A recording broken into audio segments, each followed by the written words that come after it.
오늘 하나님께서 우리에게 주시는 말씀은 출애굽기 28장 40절에서 43절까지 말씀입니다. 출애굽기 28장 40절에서 43절까지입니다. 제가 봉독해 드리도록 하겠습니다.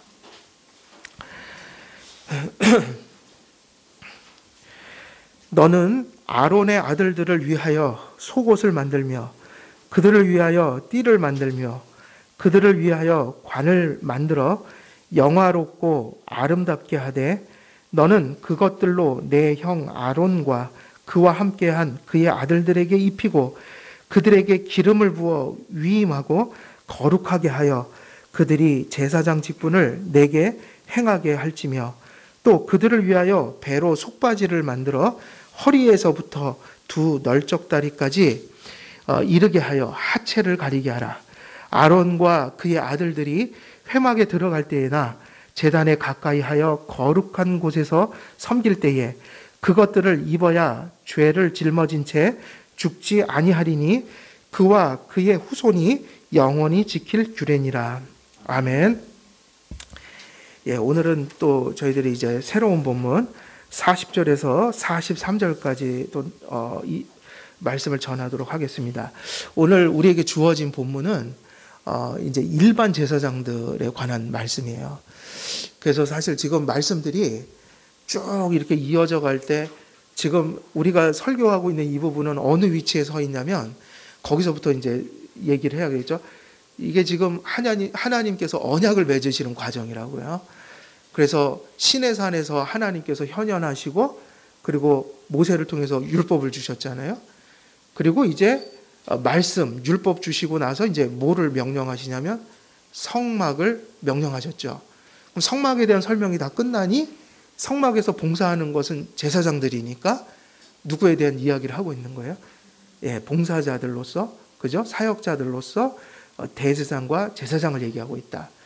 제사장에 대한 이야기들이 이제 의복과 위임, 시기라는 어떤 그런 과정들 속에서 어떻게 제사장을 세우는지 이야기가 되고 있는데 우리가 지난 시간에 대제사장에 관련된 말씀을 이제 마쳤기 때문에 이제 오늘 주어진 40절에서 43절에는 무엇이 나옵니까? 일반 제사장들이죠. 대제사장이 아니라 일반 제사장들이에요. 그래서 일반 제사장들의 어떤 봉사 임무라든지 의복이라든지 이런 게 대제사장으로 확실히 구별이 됐어요. 그러니까 훨씬 더 대제사장은 그 성막 봉사에 있어서 훨씬 많은 권위를 가졌고 또 많은 책임을 가지고 있고 또 의복도 일반 제사장들보다는 훨씬 화려했고 그러나 이제 일반 제사장들은 좀 더 소박한 모습으로 대제사장과 함께 성막을 섬기는 일을 했던 것이죠. 그래서 이 대제사장의 의복과 마찬가지로 조금 소박하기는 하지만 역시 일반 제사장의 의복도 그들의 의복 속에서 보이고 있는 상징 혹은 예표적인 의미들은 역시 거룩함이라는 것으로 모아질 수 있는 것입니다. 그래서 일반 제사장들에 대한 본문에서 언급하고 있는 그런 의복에 대한 이야기는 속옷 그리고 띠, 관 이렇게 세 가지를 나열해서 이야기를 하고 있습니다. 그래서 우리가 일반 제사장의 의복에 대한 구성 이런 것들을 조금 살펴보고 그리고 이제 그 안에서 주시는 하나님의 영적 교훈들도 함께 살펴보도록 하겠습니다. 그래서 먼저 우리가 살펴볼 것은 두건이라고 그러니까 일반 제사장들의 관 그게 어떤 모습이었을까? 일반 제사장에 관해 살펴보면 일반 제사장들도 대제사장들처럼 머리에 무언가를 썼죠. 근데 무엇은 없었어요? 금패 같은 거는 없었죠. 그래서 조금 더 단순했고 모양도 상당히 달랐습니다. 그래서 대제사장의 관은 그 히브리어로 보면 일반 제사장의 관과 대제사장의 관의 그 이름 자체가 달라요. 그래서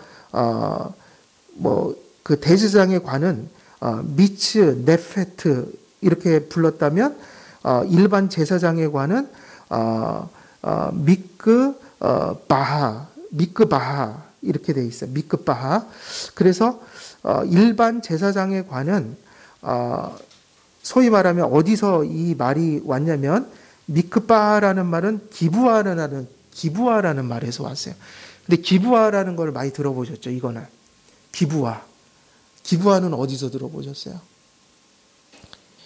기부하. 기부하가 뭐죠? 맨날 많이 들으셨는데 이게 사람 이름이 아니라 지명이죠. 기부하. 유대 땅에 있었던. 예. 그래서 기부하라는 말 자체가 뭐냐면 산이고 언덕이에요. 그 지도를 보면 기부하라는 그 지명은 그 장소는 이게 산지에 있었어요. 그래서 기부하라는 말 자체가 무슨 뜻이냐면 산 혹은 언덕. 거기서 뭐가 왔냐면 일반 제사장의 관의 이름이 온 거예요. 파생이 돼서. 그러니까 우리가 이제 약간 모양이 들어오죠. 그 대제사장의 관은 수건을 둘둘둘 말아놓은 터번 같은 거였다면 일반 제사장의 관은 이렇게 좀 그 언덕처럼 산처럼 좀 뾰족하고 이렇게 좀 그죠? 그런 모양의 어떤 관이었을 것이다. 그래서 기브아는 유다 산지 예루살렘 북편에 인접한 지역 이름이었고 그것은 산지에 위치하고 있었기 때문에 그 기브아라는 말이 산과 언덕 그렇게 불려졌는데 거기서 일반 제사장의 관의 이름이 나왔다. 그러니까는 일반 제사장의 관은 일종의 둥글고 볼록한 모습으로 그렇게 생긴 모자였을 것이다. 그래서 카일 델리치는 이 모자가 마치 거꾸로 세운 컵 모양으로 보였다. 이렇게 얘기를 하고 있어요. 그리고 그걸 만든 재료는 일종의 흰색 무명으로 만든 모자였다. 이 정도로 우리가 이해하면 될 것 같고 역시 대제사장의 모자보다는 훨씬 단촐했다. 소박했다. 그러나 흰색의 무명으로 그것이 지어져서 그것이 의미하는 것은 상당히 거룩을 나타내고 있다는 거죠. 그 다음에 이제 우리가 다룰 것이 속옷인데 우리 이 성경에서 속바지하고 속옷을 구별했죠. 그러니까 이 속옷은 우리가 생각하는 것처럼 뭐 속내이나 뭐 언더웨어 이런 거를 의미하는 게 아니라 사실은 그걸 걸치고 다녔던 겉옷이죠. 엄밀히 말하면. 그러니까 보통 입고 다녔던 옷이란 말이에요. 근데 이 속옷은 대제사장에게 있어서는 어떤 거하고 같은 거겠어요? 맨 바깥쪽에 뭐를 입었죠? 우리가 지난 시간에 계속 나눴는데 에봇이죠. 그 다음에 겉옷이 있어요. 겉옷은 무슨 색이에요? 파란색. 그 안에 입었던 게 이제 하얀색에 이제 사실 제일 긴 거. 밖으로 이렇게 다 소매가 나오고 밑으로 이렇게 늘어져 있는 그 부분이 바로 속옷이에요. 그래서 이 속옷은 사실은 이렇게 바느질해서 천들을 엮어서 이렇게 이어서 만든 옷이 아니라 통옷이었어요. 그러니까 이제 머리 구멍만 뚫어서 이렇게 입는 듯한.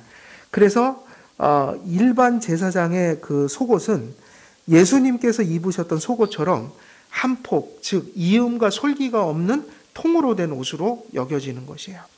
그래서 요한복음 19장 23절을 보면 군인들이 예수를 십자가에 못 박고 그의 옷을 취하여 네 깃에 나눠 각각 한 깃씩 얻고 속옷도 취하니 이 속옷은 그래서 여기서 속옷이 나오죠. 예수님의 속옷이 나오는데 이것이 호지 아니하고 위에서부터 통으로 짠 것이라 이렇게 기록이 되어 있어요. 그러니까 예수님도 그런 옷을 입으셨던 거예요. 그래서 우리가 보면 이렇게 흰 옷 입고 보통 예수님 많이 나오는데 그게 통으로 된 옷이었다. 그래서 요세푸스는 이 옷이 발목까지 닿았을 것이라고 얘기를 하고 있어요. 그리고 이 속옷을 고정시키기 위해서 뭐가 필요했겠어요? 본문에 나오는 띠가 필요했다. 근데 띠의 색깔은 뭐였냐면 그러니까 일반 제사장의 옷 중에 가장 화려한 것은 띠였을 거예요. 다른 건 다 하얀색으로만 돼 있었고 띠는 청색, 가는 배실, 청색, 자색, 홍색 실로 수놓아져 있었다. 적어도 띠는 화려했어요. 근데 이 띠가 의미하는 것은 사실은 그 성막의 재료들이 성막 안에 뭐 천정이나 뭐 이렇게 회막을 가리는 문들 있잖아요. 그런 것들은 다 색깔들을 입혔는데 그게 청색, 자색, 홍색 실이었죠. 가는 배실. 그래서 소위 말하면 성막에서 그 봉사하는 자로서 띠가 무엇과 같은 재료로 쓴 거예요. 성막을 화려하게 만들었던 가는 배실, 청색, 자색, 홍색 실로 된 그런 화려한 모습으로 띠를 만들었다. 그래서 성소 안으로 들어가서 봉사했던 것이 제사장들이었기 때문에 적어도 그들의 띠는 성소 안에서 화려함을 나타내기 위해서 사용했던 그 실들을, 색깔들을 사용해서 띠를 만들었다는 걸 기억할 필요가 있고요. 그래서 개역 개정 성경 40절 하반절을 보면 관과 속옷 그리고 띠를 지어 만든 옷을 만들어서 앞에서 다 언급했던 그런 옷을 만들어서 그걸 어떻게 하라고 그랬어요? 그것을 입힘으로 일반 제사장들도 어떻게 만들어야 된다고 돼 있어요? 영화롭고 어떻게 아름답게 이 말씀이 제일 중요한 것 같아요. 이미 대제사장 말씀할 때 말씀드릴 때 제일 중요한 게 뭐라고 그랬어요? 제사장의 역할을 하기 위해서 제일 중요한 건 이거는 앞으로도 다음 우리가 본문에서도 계속 다루게 되는 거예요. 위임식에서도 그게 제일 중요해요. 대제사장의 이마에 붙었던 여호와께 성결, 거룩. 왜냐하면 대제사장은 거룩한 속성을 가져야만 그 제사장의 임무를 수행할 수 있기 때문에. 그래서 지난 시간에는 그것을 예수님 안에서 실현됐다면 예수님은 우리의 죄를 위해서 율법을 다 지키시고 형벌을 받으시는 흠없는 희생양이 되셔야 했다. 그러면 그 제물의 속성은 어떤 것이어야 되는 거예요? 거룩이죠. 흠이 없어야 된다. 그리고 속죄를 하는 내용들 자체가 거룩이 없이는 그것을 수행할 수가 없는 것이다. 그러니까 우리는 누구의 거룩한 속성 아래서 대속의 사역을 통해 구원을 받은 거예요? 예수 그리스도의 거룩하신 속성을 통해 성취하신 것을 통해 우리가 구원을 받게 되는 것이다. 그래서 일반 제사장들에게도 옷을 입히고 옷을 입힌 목적을 분명히 명시적으로 얘기를 한 거예요. 대제사장도 마찬가지였고 일반 제사장들에게도 그렇게 옷을 입힌 것은 사실 무엇인가를 상징하고 예표하는 것인데 그게 뭐냐면 영화롭고 아름답게 하기 위한 것이었다.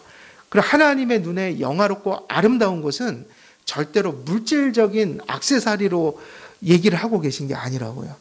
뭐겠어요? 그 액세서리들이 가리키고 있는 영적 속성을 얘기를 하는 거겠죠? 거룩인 거예요. 대제사장의 의복이 일반 제사장의 의복보다 화려했지만 두 의복들은 동일한 것을 가리키고 나타내도록 지어졌습니다. 예를 들면 우리 성도님들도 그러니까는 구약에서 물질을 통해서 물리적인 방식으로 예표하고 상징했던 것들은 예수님 안에서 다 영적으로 성취됐죠? 그죠? 그 가리키던 것들이 성취가 된 거잖아요. 그러니까 우리에게 있어서 성도들에게 있어서 이제 우리가 만인 제사장이라고 할 때 그죠? 우리도 옷을 입고 있어야 되는데 그 옷은 뭐라는 거예요? 우리도 구약처럼 옷을 만들어 입는 게 아니라 그런 걸 지어서 입으려고 이런 어떤 말씀을 전하는 것이 아니라 이것이 가리키고 있던 그리고 누구 안에 있는 예수님 안에 있는 그리고 그 성취된 것을 우리가 받아 누리기 위해서 구약의 예표들을 살피는 것이다. 우리는 이 거룩이라는 것을 이제 이런 차원에서 생각해 볼 필요가 있어요. 이제 예수님 안에서 우리가 구원을 받았다. 예수님의 의로 옷 입어 용서받고 하나님 자녀가 되고 그리고 그렇게 하나님께 용서받음으로 성령님이 임해서 부족하긴 하지만 이제 거룩하게 만들어 가시는 은총을 입게 됐다. 그러면 그 내용을 우리가 성화라고 할 때 성도님들은 불완전하고 아직 죄는 있지만 또 한편으로는 이미 새로운 피조물이 된 거란 말이에요. 그러니까 그리스도를 믿는 순간에 여러분은 이미 거룩한 존재로서 하나님께 속해버린 거예요. 마치 구약의 제사장들도 실제로는 죄 많은 인간들이었지만 그 하나님의 율법의 규례에 순종하고 그것을 바라보고 믿을 때 그 믿음으로 그들이 하나님의 거룩에 참여한 것처럼 성도님들은 이제 예수 그리스도를 믿음으로, 옷 입음으로 세상과는 구별돼 버린 거란 말이에요. 그 구별의 의미를 참 우리는 이렇게 얘기할 필요가 있어요. 우리가 그 구별의 의미를 우리가 세상 사람들과 어때야 된다라고 얘기할 수 있는 거예요. 이제는 제사장의 옷을 막 지어 입는 게 구별된 게 아니라 예수님의 말씀과 예수님의 성품과 예수님의 정신이 우리 안에 들어와서 예수님 없이 사는 사람들과 우리가 어떻게 돼야 된다는 거예요? 구별돼야 된다는 거야. 코로나19가 와도 코로나19를 바라보는 관점이 달라야 된다는 거야. 이해되시나요? 세상과 공유하는 것들이 있지만 의학적으로 우리가 다 공유하지만 우리 그리스도인들은 코로나19 안에서 하나님의 섭리라는 것도 볼 수 있어야 한단 말이에요. 그리고 그것에 대처할 때 세상적이고 보편적인 가치 안에서 의학적인 대처, 도덕적인 대처는 세상 사람들과 함께 하지만 우리는 신앙인으로서도 대처할 것이 필요하단 말이에요. 이해가 되시나요?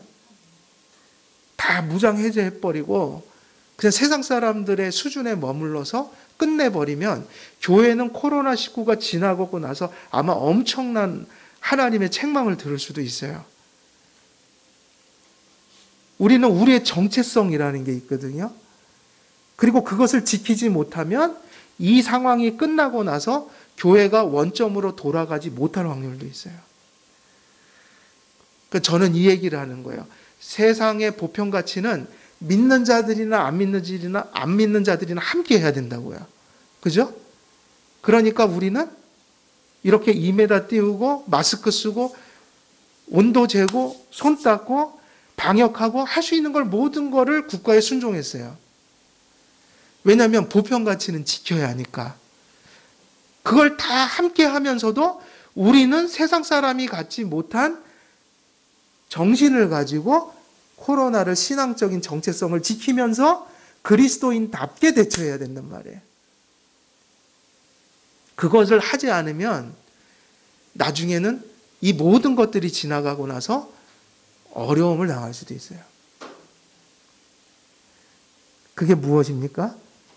그게 그런 것들을 왜 생각해야 되냐면 우리는 한 세상 속에서 사는 시민이기도 하지만 우리에겐 그리스도인이라는 신분이 또 있다는 거예요. 정체성이.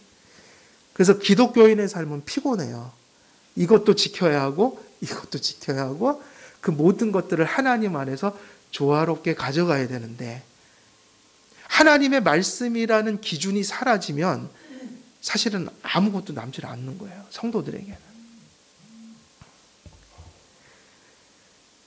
그래서 소위 말하면 영화롭게 하고 아름답게 하라고 하나님께서 명하신 이 말씀은 정말 우리가 가슴 새겨 들어야 될 부분이죠. 대제사장의 의복이 일반 제사장의 의복보다 화려했지만 두 의복들은 동일한 것을 가리키고 나타내도록 지어졌다는 것. 두 의복들은 모두 거룩과 성결의 상징을 담고 있기 때문입니다. 대제사장은 화려한 방식으로 하나님의 영광과 거룩을 표현했다면 제사장들은 흰색 빛깔로 거룩과 영광을 상징했습니다.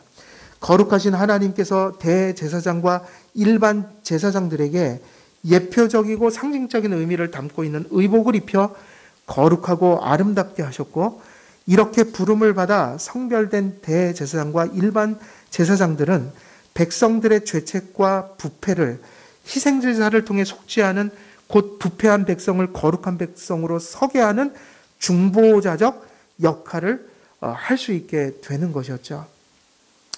그러므로 하나님 안에서 대제사장과 일반 제사장 그리고 그들의 사역을 통해 일반 백성들은 거룩에 참여하게 되었던 것이다. 하나님과 그분의 사역의 중심에는 항상 무엇이 있었다는 것을 잊으면 안 돼요? 거룩. 중보자는 거룩해야 돼요. 우리는 죄인이지만 우리를 건져주시는 분은 거룩해야 되는 거예요. 그 중보자는 흠이 많고 불완전한 자들을 위해서 오셨지만 그 죄인들을 구원하는 자는 반드시 거룩해야 했다. 거룩하지 않았다면 우리를 구원할 수가 없는 거예요. 그래서 그렇게 강조한 거예요. 그 죄 많은 사람들을 세워놓고, 그죠? 구약적 방식으로 그걸 계속 가르친 거예요. 사실은 뭐 아론, 뭐 이런 사람들 다 죄인들이거든요. 그 뭐를 막 입혀요? 못 알아들으니까 중보자는 이런 거를 입어야 돼. 근데 그게 뭘 표현하냐면 아론은 죄인이지만 너희들이 이걸 입을 때는 거룩해지는 거야. 왜? 내가 그걸 명령했으니까. 그 어떻게 거룩하냐면 그 옷 때문에 거룩하다. 그 옷이 의미하는 게 뭐냐? 거룩이다. 그럼 왜 그걸 입어야 되는가? 아론의 아들들아, 너희들이 소 잡고 양 잡아갖고 저 사람들의 죄를 속해야 되거든. 속죄의 그 사역을 하는 소는 깨끗해야 되는 거야. 거룩해야 되는 거야. 근데 너희들은 거룩할 수가 없어. 본성적으로 거룩할 수가 없어. 근데 내가 너희들에게 그래서 옷을 입히는 거야. 그럼 그 옷을 입을 때는 내가 너희들에게 명령한 일을 너희 같은 죄인들도 할 수 있게 내가 허락해 줄게. 그래서 너희들이 그걸 열심히 하면서 앞으로 올 예수님을 열심히 전해라. 그 얘기인 거예요, 지금 구약에서는. 그래서 우리가 이제 이러한 의미들을 우리가 이제 생각하고 그 다음에 이제 우리가 살펴볼 것이 무엇이냐면 이제 영적 교훈에 있어서 첫 번째 부분은 이 부분을 우리가 살펴봐야겠어요. 거룩한 옷을 입혀, 거룩한 옷을 입혔어요. 그리고 이제 중요한 건 뭐죠? 뭐를 부어서? 기름을 부어서 위임받는 대제사장과 일반 제사장들에게 기름을 부어서 그를 위임해라. 그래서 이제 이 부분에 있어서는 할 얘기가 좀 많아요. 그래서 기름을 붓고 그래서 뭐를 한다고요? 위임을 한다는 거예요. 이거는 이제 이 28장이 끝나고 29장으로 들어가면 자세하게 나와요.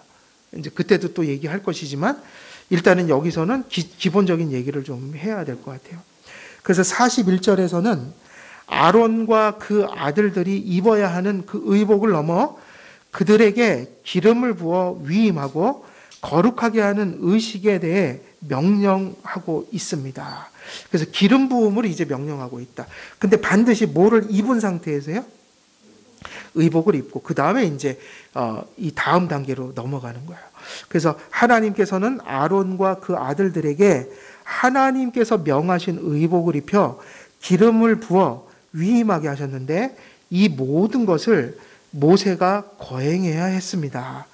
그러면 이제 사실은 모세는 죽고 나면은 누가 이제 이 일을 하겠어요? 위임하는 일들, 제사장들을 계속 세워야 되는데, 그죠? 근데 이 시작은, 출발점은 누구에게 시키셨어요? 제사장이 아니라 제사장이 없었는데요.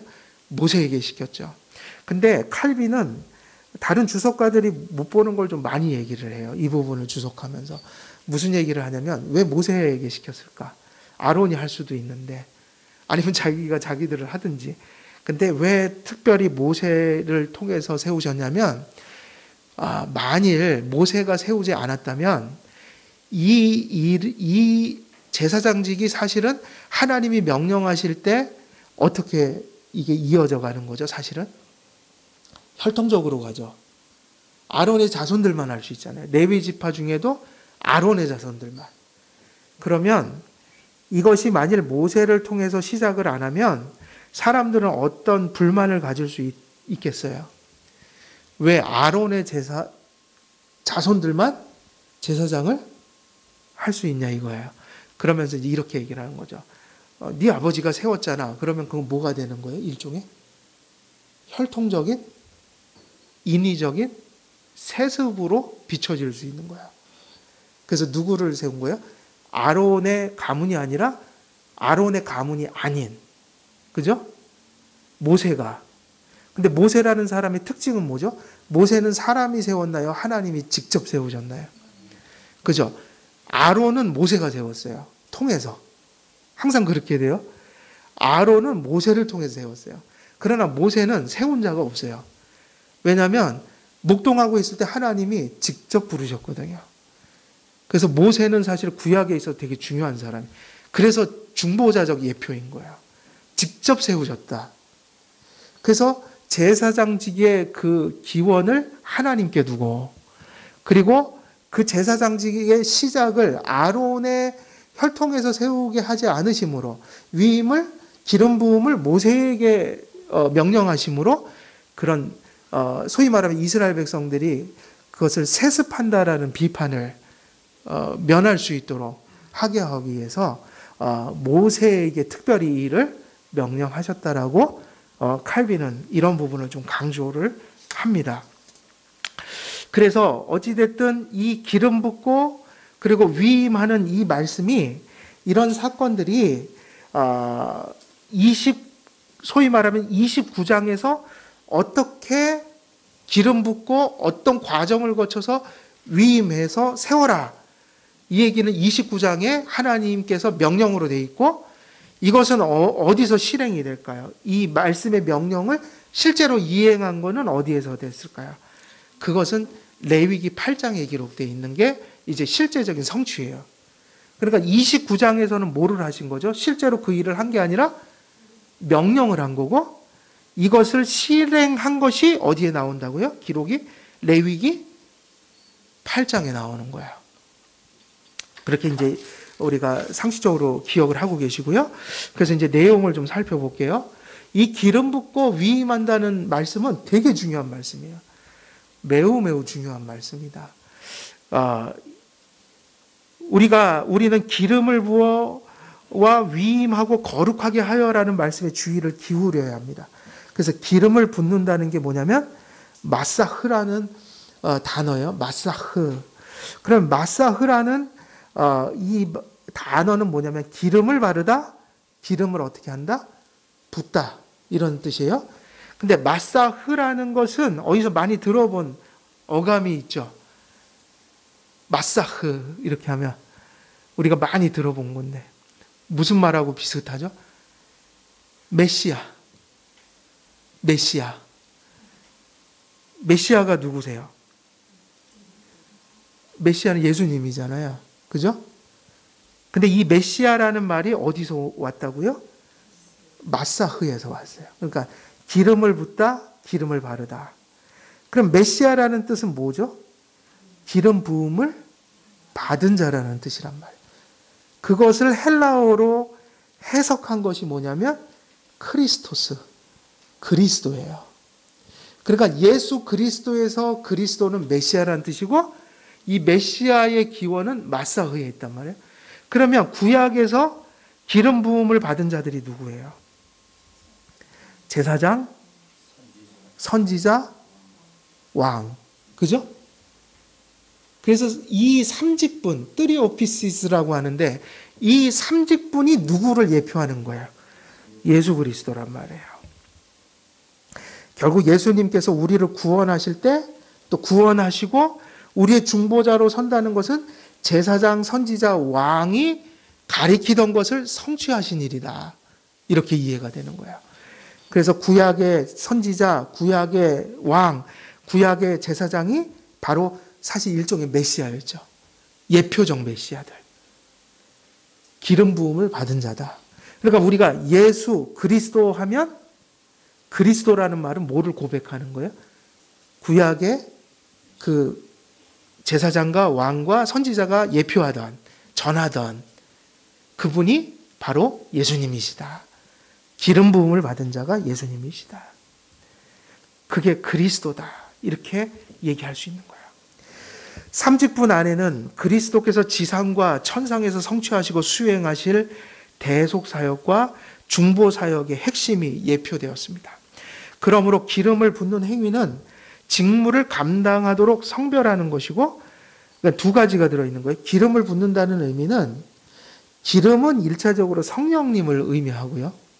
그리고 이 성령님께서 기름을 붓는 행위를 통해 또 예표하고 있는 것은 직무를 감당할 뭐를 주시는 거예요? 하나님께서 기름을 붓는다는 것은 구별한다는 얘기죠. 직위를 주셨다.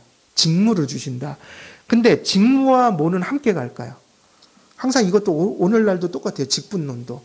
하나님께서 소명으로 누구를 부르시죠? 교회 안에 보편적인 제도가 뭐예요? 직분 제도가? 목사, 장로, 집사죠. 그죠? 목사, 장로, 집사는 소명을 받은 자들이어야 돼요. 그래서 소명을 받은 목사, 집사, 장로가 그런 제도를 통해서 목양을 하게 하셨는데 그들에게 소명을 주심으로 또 그들이 소명을 교회를 통해서 확인하게 하심으로 소위 말하면 그렇게 세워져서 어떤 직분을 감당하게 하신다. 그럴 때 직분을 갖는다는 말과 이 말과 이꼴 관계에 있는 게 뭘까요? 직분을 그냥 주셔요? 그냥 직분이 생기면 일을 할 수 있는 거예요? 못 하잖아요. 뭐가 있어야지 일을 하죠? 되게 중요한 건 뭐예요? 왜 그가 장로고 왜 그가 목사고 왜 그가 집사죠? 그 일을 할 수 있는 기능을 할 수 있는 거니까. 그 얘기는 뭐냐면 직분이라는 것은 곧 뭐일까요? 은사예요. 그걸 할 수 있는 은사를 하나님이 주셨다는 얘기예요. 그러니까는 직분은 예를 들면 성도님들이 목사를 청빙하거나 장로를 장립하거나 또 뭐 집사님들을 세울 때 소위 말해 안수할 때 안수 집사 그죠? 안수 그죠? 장로 또 안수 목사도 안수 받잖아요. 노회에서요. 그 얘기는 그런 직분자들을 세울 때 그들에게 지위를 준다는 것인데 그 지위는 뭐 때문에 받는 거냐면 은사 때문에 받는 거예요. 이해되시죠? 은사가 없이는 직분이 있을 수가 없는 거예요. 기름 부음을 받았다는 것은 하나님께서 그를 거룩히 성별하여 부르셨다는 얘기고 그 부르신 자에게 무엇을 주셨다는 거예요? 하나님이 원하시는 그 일을 할 수 있도록 그 일을 감당할 은사를 받았다라는 얘기예요. 그래서 우리가 직분을 뽑을 때는 은사를 보고 뽑는 거라고요. 그 사람이 그 일을 감당할 수 있는 어떤 은사를 가지고 있느냐 이걸 분별하는 과정이 장로를 뽑고 목사를 청빙하고 집사를 세우고 이런 과정인 거예요. 마찬가지였어요. 기름을 붓는 그 행위가 그 불쌍한 이스라엘 백성들을 하나님께로 인도하고 돌보는 그 권한과 그리고 그러한 은사를 그들에게 하나님께서 부어주실 것이라는 약속을 하는 것이었다고요. 그래서 소위 말하면 기름을 붓는다는 것은 누군가가 직무를 수행할 자격을 누구로부터 얻게 된 거예요? 하나님으로부터 얻게 된 것이다. 제사장에게 기름을 붓는 행위는 너무나도 중요한 것이었어요. 그들은 거룩하게 성별되어야 했고 직무를 감당할 은사로 채워져야 했습니다. 그래서 우리는 이 기름 부음이라는 것을 이 본질적으로 그러니까 이게 이 말이 되겠죠. 본질적으로 이 기름 부음은 누구에게 해당하는 거예요? 기름을 붓는다. 구약에서 그런 걸 보고 근데 본질은 걸 누굴 가리킨다고요? 그게 메시아 예수님이란 말이에요. 그리고 예수님 안에서 누구에게 이제 적용될 수 있어요? 두 가지로 적용돼요. 존재론적인 의미로 우리가 보면 그것은 성도들이에요. 왜냐하면 성경에서 그랬잖아요. 대제사장은 누구밖에 없어요? 예수님밖에 없죠. 그러나 일반 제사장들은 있어요. 너희는 하나님의 거룩한 백성이고 그죠? 거룩한 하나님의 제사장들이다 그러셨잖아요. 베드로 후서인가요? 그 말씀을 하셨는데 소위 말하면 이것은 존재론적인 의미에서 성도들에게 적용될 수 있어요. 왜냐하면 성도들은 모두 뭐니까? 하나님의 거룩한 제사장들이잖아요. 근데 전에도 말씀드렸듯이 제사를 드리거나 예수님처럼 중보한다는 의미에서 제사장이 아니라 하나님에게 그 그리스도의 속죄를 그리고 구속을 받은 자로서 하나님 앞에 응답하면서 감사드리면서 사는 삶으로서의 뭐죠? 제사장의 역할. 그러니까 성도에게는 어떤 의미에서 제사장인 거예요? 하나님께 받은 은혜에 응답하면서 사는 거고 감사하면서 사는 것이다. 그렇게 하나님을 섬긴다는 의미에서 성도들은 모두가 뭐라고 부를 수 있는 거예요? 거룩한 제사장들이다. 그럼 만인 제사장으로 교회의 몸으로서 성도는 죄를 사하시고 거룩으로 충만케 하시는 중보자 그리스도 안에서 거룩하게 어디와 구별된 자로서 살아가야 된다고요? 세상과. 곧 성별된 존재가 되어야 한다. 우리가 거룩하게 세상과 성별된다는 것은, 구별된다는 것은, 이런 건 조심하셔야 돼요. 보편 가치를 버린다는 얘기일까요? 이건 되게 중요해요. 예수님 믿으면 보편 가치를 버리는 게 아니라, 왜 보편 가치가 보편 가치냐면 믿는 자나 안 믿는 자나 함께 해야 되기 때문에 보편 가치거든요. 근데 그 안에는 옳은 것도 있고 그른 것도 있어요. 이해되시죠? 그 성도들은 하나님 말씀 안에서 분별하면서 세상 사람들과 더불어 바르게 평화롭게 살아가는 법을 배워야 돼요. 왜냐하면 여러분들은 한길교회 성도들이면서 동시에 대한민국의 시민이거든요. 그래서 보편 가치를 버리거나 세상 사람들과 더불어 공유한 삶의 영역을 버린다는 의미가 아닌 거죠. 또 기독교는 철학적, 이교적, 이원론과도 아무런 상관이 없어요. 기독교는 금욕주의도 아니에요. 일반 은총과 일반 계시를 기독교는 허물지 않고 어떻게 할까요?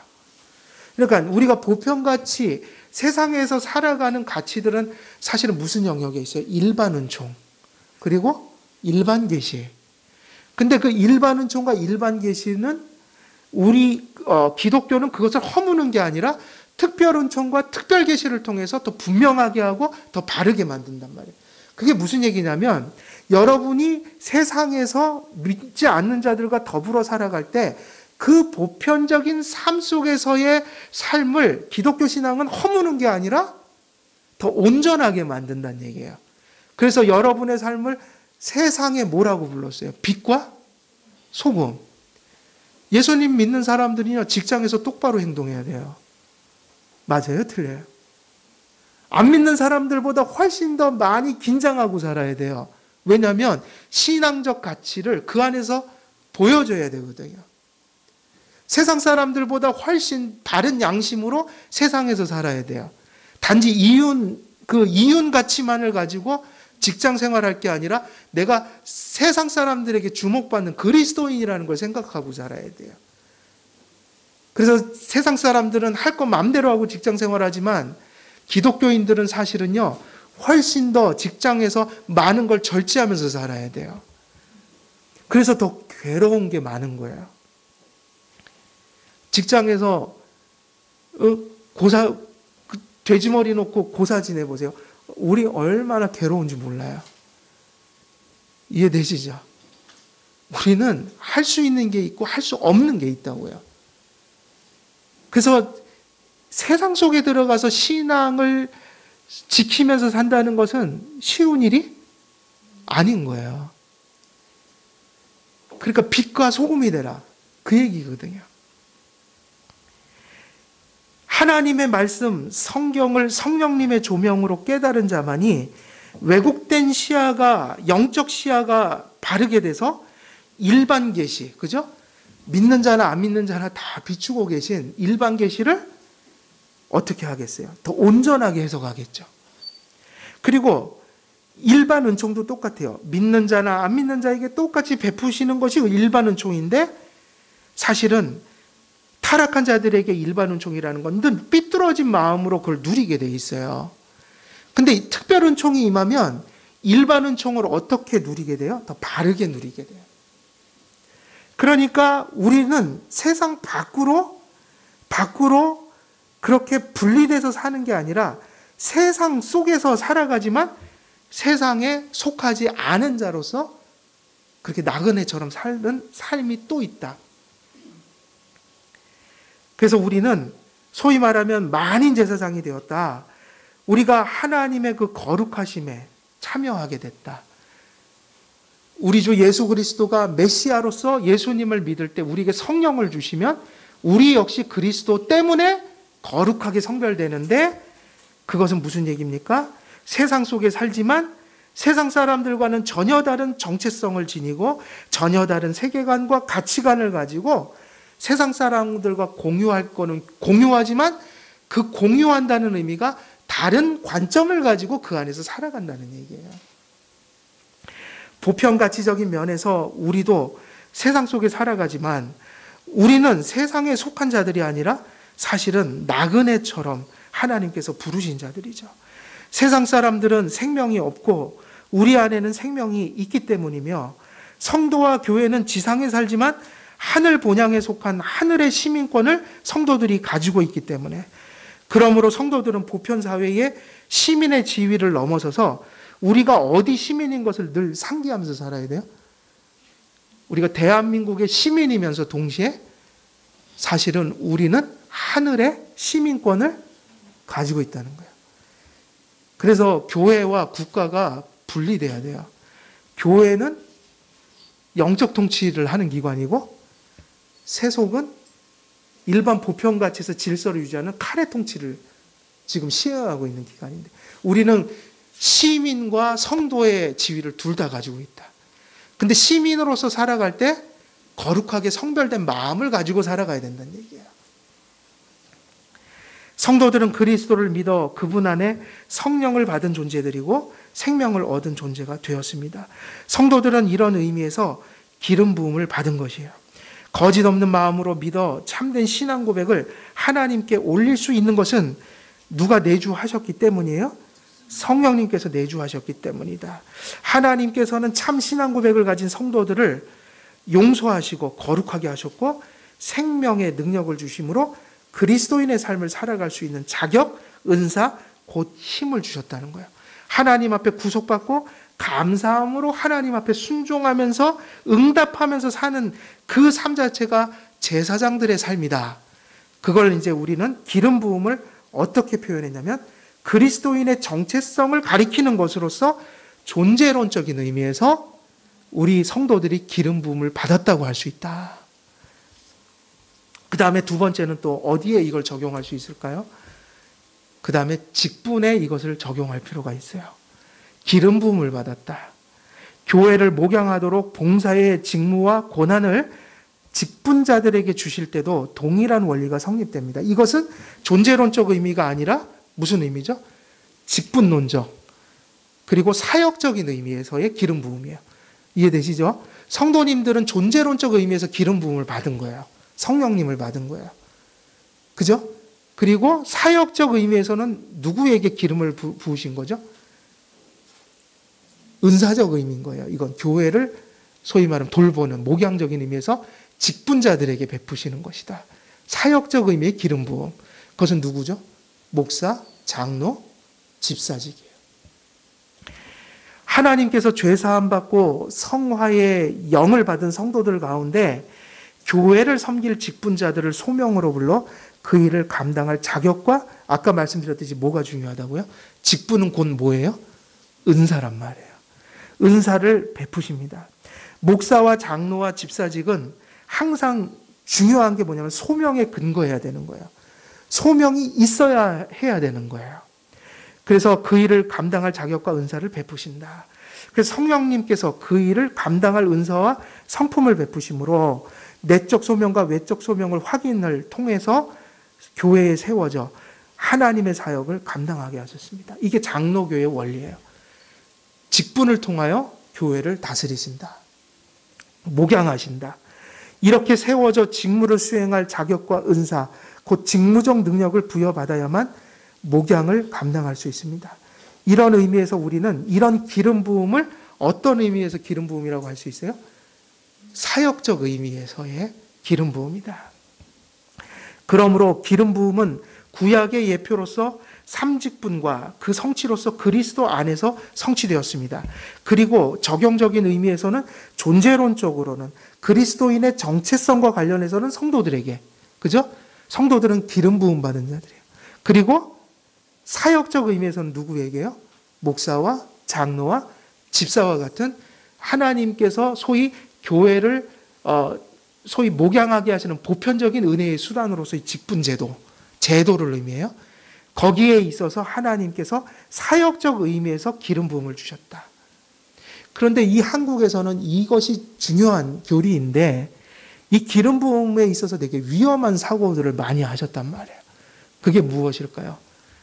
지금 말씀드리는 거, 기름 부음은 되게 객관적이에요. 첫째는 본질적으로 누구를 가리킨다고요? 기름 부음은?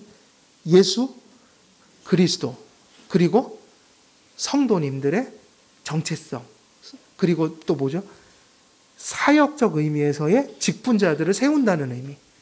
근데 우리나라에서는 이 기름 부음을 어떻게 이해해요? 보통 특별히 은사주의적인 교회들 안에서 찬송하다가 뭐 이렇게 쭉 느껴지면 기름 부음 받았다고 그러고, 그게 무슨 의미냐면 매우 주관적이고 자기 경험적인 것을, 자기 느낌을 기름 부음이라고 표현해요. 그러니까 막 그걸 아무데나 막 적용하는 거예요. 찬송하다가 오늘 무슨 여기 경배와 찬양이 있는데 뭔가 마음이 찡하게 오면 기름 부음 받았다고 막 함부로 적용하고, 되게 위험한 이야기들이에요. 그 매우 자기 주관적인 아주 개인적인 사적인 느낌이나 현상이나 그런 것들을, 이런 객관적인 의미들을 상실한 채 적용해 버려서 그 소위 말하면 기름 부음이라는 게 상당히 문란해져 버린 개념으로 자꾸 오게 되는 거예요. 그러니까 이런 사적이고 주관적인 의미로 이걸 해석해서는 안 돼요. 우리가 이것을 적용할 수 있는 것은 객관적인 부분들이에요. 예수 그리스도, 그리고 성도들이 객관적인 의미에서 하나님의 성령이 내주하시고 거룩히 구별된 삶을 살게 되었다. 그리고 교회의 객관적인 의미에서 하나님이 세우신 제도, 직분 제도 안에 그러한 기름 부음을 적용하고, 근데 이 성령님을 아무데나 막 자기의 느낌을, 어떤 현상들을 가지고 기름 부음을 얘기하기 시작하면 뭐 별의별 그런 얘기도 다 하는 거예요. 뭐 사업을 안 돼요. 그럼 이제 사업이 잘 돼. 기름을 부어주옵소서 막 그러고. 근데 원래 그렇게 적용하라고 주신 의미가 아니란 말이에요. 그러니까 매우 이것이 사견화되어 버렸다. 기름 부음이라는 게. 교리적 의미를 상실한 채 그렇게 주관적 체험과 현상으로 기름 부음을 규정해 버리면 각자의 소견대로 성령님을 함부로 이해할 위험성이 다분히 많아요. 그런 건 조심해야 되는 거예요. 그래서 그러므로 우리는 본문을 통해서 하나님께서 기름을 부어에 이어 이제 위임하고라는 이 말씀을 이제 본문에 이렇게 덧붙이고 있는데, 오늘은 이제 시간 때문에 여기선 잘라야 될 것 같아요. 여기까지만 말씀을 드릴게요. 기름을 부어에 이어서 위임하고라는 말이 나오죠. 그럼 기름을 부었어요. 그럼 기름을 부었다는 건 아까 말씀드린 대로 성별이 되었다는 얘기잖아요. 기름을 부음으로 거룩하게 구별이 되어버렸다. 하나님 앞에 어떤 지위를 갖게 됐다. 그리고 그것을 갖지 못한 자들이 갖지 못한 성품과 은사를 갖게 되었다. 그렇게 된다면 소위 말하면 그렇게 된 자에게 뭐를 얘기했냐면 위임하고, 이 얘기가 나와요. 그 위임하고라는 말이 무슨 뜻인 것 같아요? 위임하고라는 말은 채운다는 뜻이에요. 채운다. 가득 차다, 충만하다. 이게 어디서 나왔냐면 28장 17절 할 때 대제사장들의 가슴에 뭐가 달려 있었죠? 흉패. 거기다가 뭐를 막 가득 박아 놓으라고 그랬어요? 보석을. 채우라고 그랬죠? 그때 그게 뭐냐면 말레라는 단어였어요. 말레. 그럼 그게 뭐냐면 채운다는 뜻이에요. 그러니까 흉패에다가 뭐를 채워라? 보석을 채워라. 그래갖고 이것이 시간적 의미도 있다고 그랬죠. 꽉 찬 거. 채워진 거. 시간이 채워진 거. 또 공간적으로 물질이 가득 찬 거. 신학적으로는 뭐죠? 심지어는 어디에도 사용해요? 하나님께서 이 교회에 충만하게 임재하셨다고 할 때 그런 신학적 의미까지도 다 담고 있는 의미에서의 채움이에요. 말레.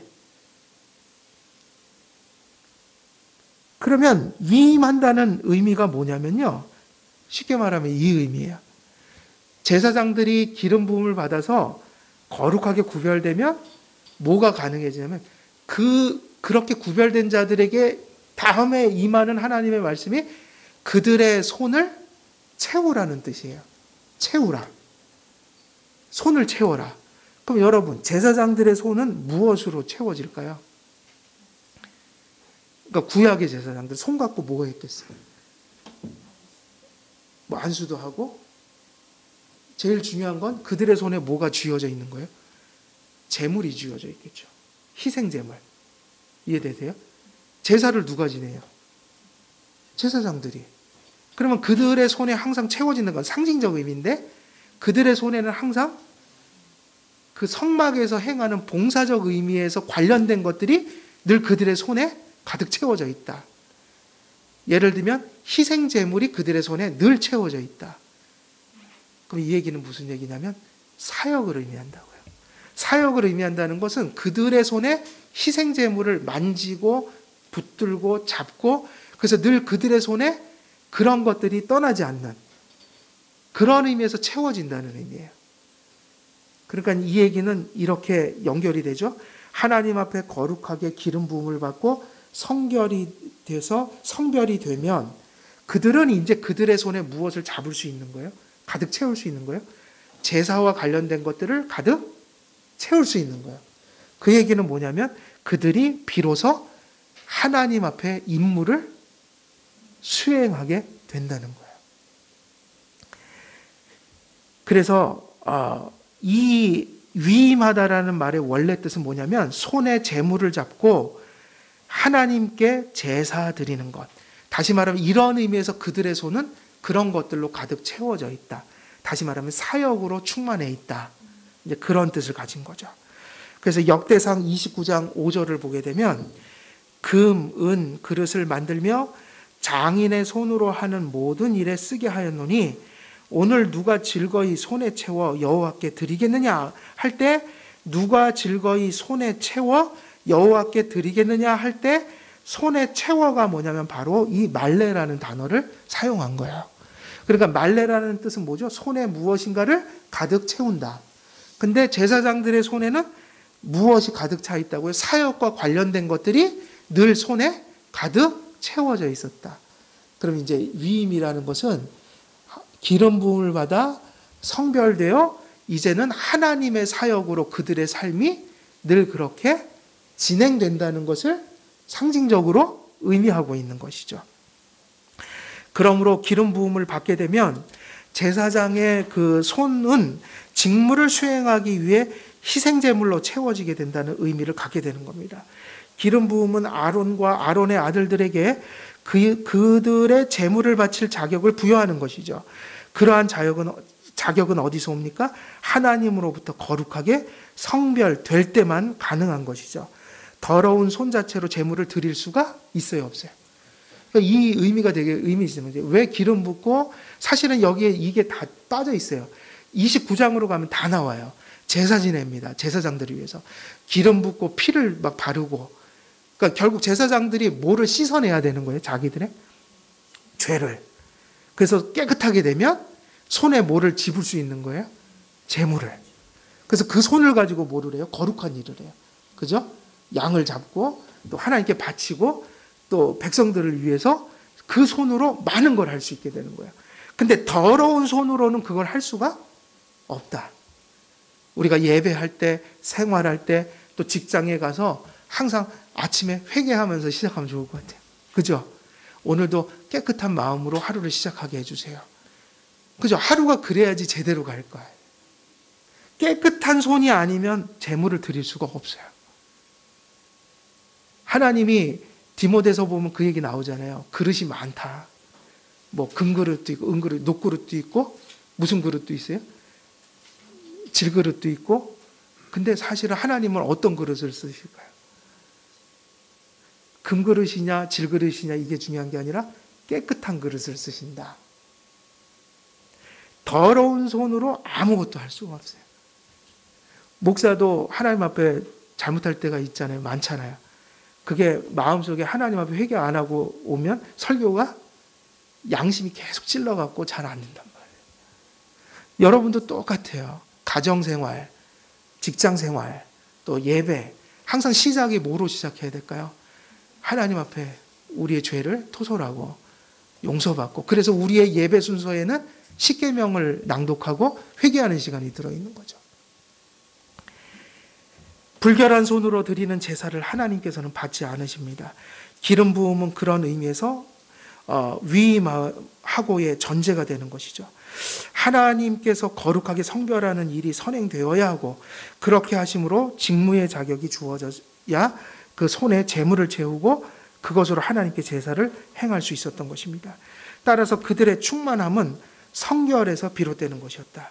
모세가 기름 부어 위임한다는 말은 그들이 손에 제사 예물들을 채워 하나님께 직무를 수행할 수 있도록 그들에게 직분과 자격과 권한을 부여하고 그 기능을 할 수 있도록 그들의 손이 깨끗해질 수 있도록 그들을 속죄하는 일이었다. 그래서 본문에는 없지만 29장으로 가면 대제사장과 제사장들의 죄를 사하기 위한 의식들이 아주 복잡하게 일주일간 길게 진행이 되었어요. 아론과 아론의 아들들은 본성적으로 죄가 있었으므로 29장의 의식이 필요하며 또 그것이 절실했던 것이죠. 그래서 이것이 레위기 8장에서 수행되었는데 성도와 교회의 기도도 마찬가지입니다. 우리가 날마다 기도드리지만 우리의 입술은 항상 어떻습니까? 부정하죠. 그러니까 기도할 때도 무엇부터 시작해야지 맞는 거예요?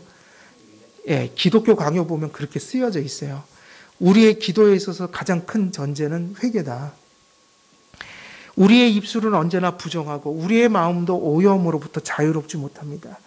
그리스도의 피가 우리의 죄를 용서하시고 그리스도의 대속의 공로를 토대로 내주하신 성령님의 거룩하게 하시는 은총 없이는 손을 들어서 기도할 수가 없어요. 대속의 피, 용서하시는 보혈, 거룩하게 하시는 그 보혈이 우리를 덮을 때 성도는 기도할 수 있어요. 이건 어디에도 적용이 똑같이 돼요.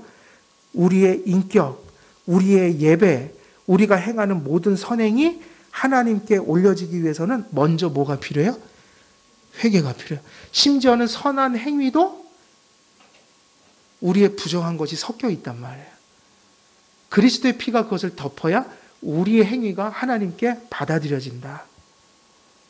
하나님으로부터 오는 용서와 거룩하게 하시는 사역은 이처럼 구원만이 아니라 구원받은 자로서의 생활과 사역의 근거요 토대가 되는 거죠. 예수의 피는 우리의 칭의, 우리의 성화, 그리고 그 안에서의 모든 삶의 사실은 토대가 돼요. 누구께 다가갈 수 있는 토대요? 하나님께 다가갈 수 있는 토대. 하나님께 무엇인가를 할 수 있는 토대. 하나님께 무엇인가를 드릴 수 있는 토대. 하나님께 무엇인가를 받을 수 있는 토대. 모든 것들이 하나님의 용서 속에서 가능한 거예요. 그래서 우리는 늘 복음을 붙들며 살아야 한다. 그래서 오늘 말씀을 정리하면요. 오늘 이 기름 부음이라는 것하고 위임이라는 게 되게 중요한데 기름 부음의 의미는 뭐였죠? 성별이죠. 그것을 어떤 의미로 적용할 수 있다고 그랬어요? 본질적 의미는 누구에게? 예수님. 예수님이 메시아니까요. 그리고 예수님을 믿는 성도들에게 역시 존재론적 의미에서 그리스도의 정체성의 차원에서 기름 부음 받았다고 얘기할 수 있어요. 그리고 어떤 측면에서도 얘기할 수 있죠? 사역적 측면에서 성도들 가운데 이제 직분자로 부른 자들에게 적용할 수 있다. 사역적 의미에서. 그리고 이렇게 하나님 앞에 성별될 때 이제 무슨 일이 일어나는 거죠? 성도들이 성도로서 또 직분자는 직분자로서 하나님 앞에 신앙의 삶을 살아가고 그죠? 넓은 의미에서 하나님의 일을 준행하면서 살아가는 사역이 가능해진다. 그래서 위임한다는 뜻은 무슨 뜻이라고요? 말래, 채운다, 가득하게 한다. 무엇을 채운다고요? 제사장의 손을 제물로 가득 채웠다. 그 얘기는 열심히 그 손으로 제사 지내고 하나님의 속죄의 사역을 감당했다는 얘기죠. 우리 이제 이 말씀을 우리에게 적용해 본다면 우리 한길교회 모든 성도님들도 예수 그리스도를 진실한 믿음으로 믿을 때 누가 내주하세요? 성령님이 내주하시고 또 성령님이 내주하신 자들이 하나님을 바라볼 때 누가 충만해 주세요? 성령님이. 그렇게 늘 하나님의 그 복음과 그죠? 용서와 또 성화시키시는 성령님의 은혜로 성별돼서 우리가 하나님 앞에 합당한 삶과 또 열매를 맺는 그런 일들 속에 우리가 하나님 앞에 쓰임받고 또 결실하는 그럼 우리 모든 성도님들 되시기를 우리 주 예수 그리스도의 이름으로 축원드립니다. 기도하겠습니다. 살아계신 하나님 아버지, 은혜를 감사합니다. 우리에게 믿음을 허락하사 그리스도와 연합하게 하시고 이제 그리스도 안에서 우리에게 성령을 우리에게 선물로 주신 줄 믿습니다. 우리를 거룩하게 하시는 성령님, 우리의 죄를 도말해 주시고 또 우리를 거룩하게 세상과 구별하셔서 우리가 세상 속에 살아갈 때 세상과는 구별된 모습으로 정체성으로 세계관으로 또 가치관으로 살아가게 하여 주옵소서. 그리하여서 우리의 손에 선한 것들로 가득하게 하시고 그 선한 것들을 쥐고 하나님의 선한 일을 도모하며 하나님께 영광 돌리는 삶을 살아가기를 원합니다. 이 모든 은혜가 우리 성도님들에게 임하길 원하옵고 우리 주 예수 그리스도의 이름으로 기도드리옵나이다. 아멘.